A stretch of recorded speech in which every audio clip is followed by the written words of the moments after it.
Assalamualaikum warahmatullahi wabarakatuh. Alhamdulillah wassalatu wassalamu ala rasulillah nabiyina Muhammadin wa ala alihi wa ashabihi ajma'in, amma ba'd. Saudara sekalian, ikhwan dan akhwat kaum muslimin yang dimuliakan Allah subhanahu wa ta'ala, Rasulullah sallallahu alaihi wasallam diutus untuk menyempurnakan akhlak manusia. Beliau sampaikan dalam satu hadis, innama bu'istu liutammima makarimal akhlak. Sesungguhnya aku diutus tidak lain dan tidak bukan kecuali untuk menyempurnakan akhlak. Lalu apa akhlak itu? Akhlak itu dari kata al-khuluq yang artinya budi pekerti, kebiasaan, karakter. Tapi kalau disederhanakan, akhlak itu adalah keadaan jiwa seseorang yang daripadanya lahir perbuatan tanpa proses berpikir panjang. Itu namanya akhlak. Keadaan jiwa seseorang daripadanya lahir perbuatan tanpa proses berpikir panjang. Kalau mau menolong, nggak pakai dipikir-pikir, memang udah kebiasaannya begitu. Kalau melakukan sesuatu yang tidak baik juga begitu, dia nggak pakai pikir-pikir, karena memang sudah kebiasaan begitu. Jadi semuanya adalah akhlak. Yang baik itu akhlak, yang buruk juga akhlak. Cuma di masyarakat kita, seringkali akhlak itu untuk menyebut perbuatan yang baik. Kalau perbuatan buruk, orang dibilang tidak punya akhlak. Ada yang bilang itu orang dasar nggak punya akhlak. Nah, padahal dia punya akhlak, cuma akhlaknya buruk. Maka akhlak itu dibagi menjadi dua. Kalau dari sisi nilai, akhlak itu dibagi dua. Ada akhlak yang terpuji dan ada akhlak yang tercela. Akhlak mahmudah, akhlak mazmumah.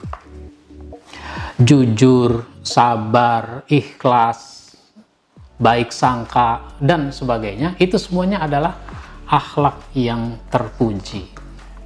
Saya menulis buku judulnya Menjadi Pribadi Terpuji, yaitu Be Excellent. Nah, di buku ini disebutkan, dijelaskan sifat-sifat terpuji. Ada jujur, ada sabar, ada adil, ada istiqomah, dan seterusnya.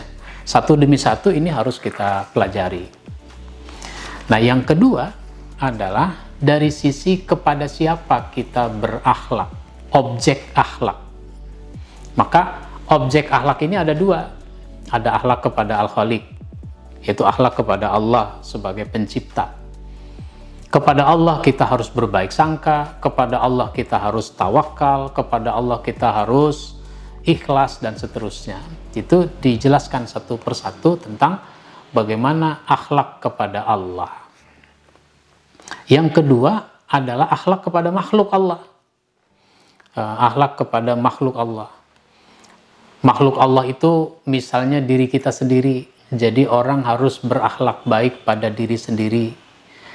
Ada lagi akhlak pada orang tua, ada lagi akhlak kepada anak, ada lagi akhlak kepada istri, akhlak kepada suami, akhlak kepada tamu, akhlak kepada tetangga, dan seterusnya. Nah, ini semua bagian-bagian dari akhlak yang harus kita pelajari satu demi satu. Bukunya adalah Akhlak Pribadi Muslim. Di dalam akhlak pribadi muslim ini ada akhlak kepada siapa saja yang harus kita laksanakan. Nah, saudara sekalian yang saya hormati, kalau kita ingin membangun akhlak yang mulia, ini dari mana kita mulai? Rasulullah Shallallahu Alaihi Wasallam diutus untuk menyempurnakan akhlak, tapi ternyata Rasulullah tidak mengajarkan akhlak yang pertama. Yang pertama beliau ajarkan itu adalah akidah. Kenapa? Di dalam satu hadis beliau menyatakan, akmalul mu'minina imanan ahsanuhum khuluqa. Mukmin yang sempurna imannya niscaya bagus akhlaknya. Itu artinya apa? Kalau kita ingin menyempurnakan akhlak, berarti kita harus mengokohkan akidah, mengokohkan iman. Dari iman yang mulia, maka dari iman yang mantap, iman yang kokoh, baru nanti bisa lahir akhlak yang mulia. Nah, itulah yang dilakukan oleh Rasul. Meskipun untuk memperbaiki akhlak, tapi yang pertama beliau ajarkan adalah iman, akidah, atau tauhid. Nah, dari situ kalau sudah akidahnya mantap, orang nanti akan memiliki akhlak yang mulia.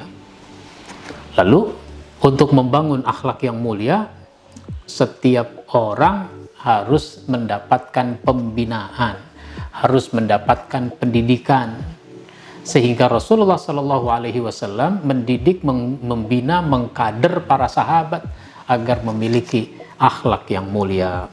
Kemudian bangun suasana lingkungan yang islami agar dari situ bisa terwujud akhlak yang mulia, dan semua kita harus mengingatkan orang lain agar orang lain tidak biasa melakukan akhlak yang buruk, tapi berusaha untuk memiliki akhlak yang mulia. Itu perlu diingatkan, perlu nasihat, menasihati.